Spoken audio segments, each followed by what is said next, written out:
Engine light, come on, don't freak out. Get carshield.com. Deductible may apply. It's a warranty when yours runs out. So I saw some, it's unfortunate. The media has never been worse. And I'm seeing these Aaron Rodgers should be the MVP stories in the last couple of weeks. And it's like, stop. Let's stop. Let me give you some perspective on this. There's no story here. Russell Wilson is 5-0. This Seattle defense this morning is statistically the worst in league history. In league history, here's the worst four defenses. For our radio audience, Seattle's won. They're 5-0, including a win over Belichick and Cam.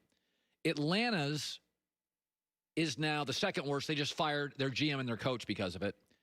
Drew Brees, 2012 Saints, third worst defense. They were 7-9. Remember, they had the best offense in the league. Drew Brees couldn't get a winning record with the best offense in the league when he had a bad defense, and the 81 Colts were awful. You cannot win in this league with a historically awful defense. So let's start with that. Aaron Rodgers, much better defense. Here's the other thing.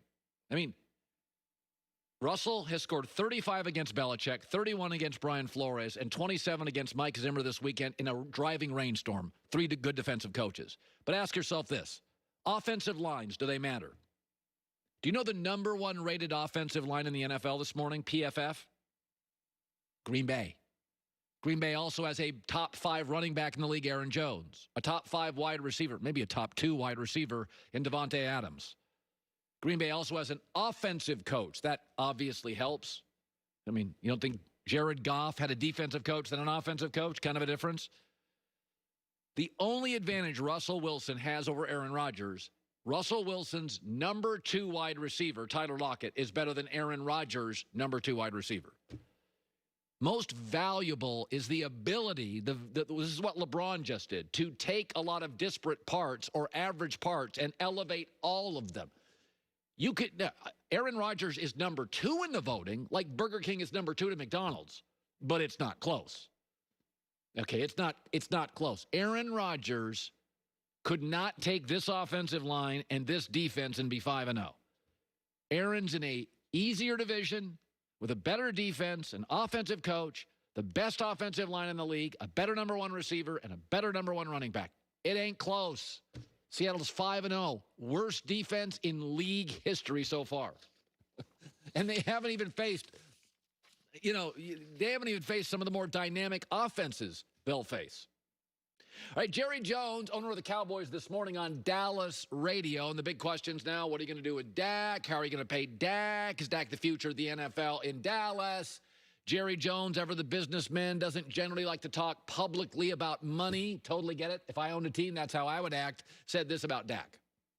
We've got to be reminded that to have a team, that we've got to really manage how we dole out our resources. Dak is deserving of anything you want to put on a piece of paper, relatively speaking. He's deserving of that. And if you evaluate what he can do to help us win championships, we've got to make it work. So what am I saying? I'm saying exactly the same thing that I said the last time we were asked about this before the season started. It's a part of the game, is the business and the contract part. What's interesting about Dallas to me is the Dak injury is going to allow potentially Dallas to have excuses. Well, I mean, we lost our quarterback. We're 6-10. We're 7-9. But let me offer this. Dallas is rebuilding. They just don't know it. You watch the Giants and Dallas this weekend. We know the Giants are rebuilding. They look like the same team. One had a really good defense. One had a really good offense. One had a bad offense. One had a bad defense. I mean, hear me out here. Offensive line now is bad. Defensive line is old and not very good. Secondary, outside of Trayvon Diggs, not very talented. Linebackers, expensive, overrated, banged up. Outside of the wide receiving core, which is substantial, and the running backs. I like Pollard and Zeke. Outside of that, what do you mean rebuilding? Because most of us know Detroit is rebuilding. The Giants are rebuilding. Washington is rebuilding. I'm not denying that.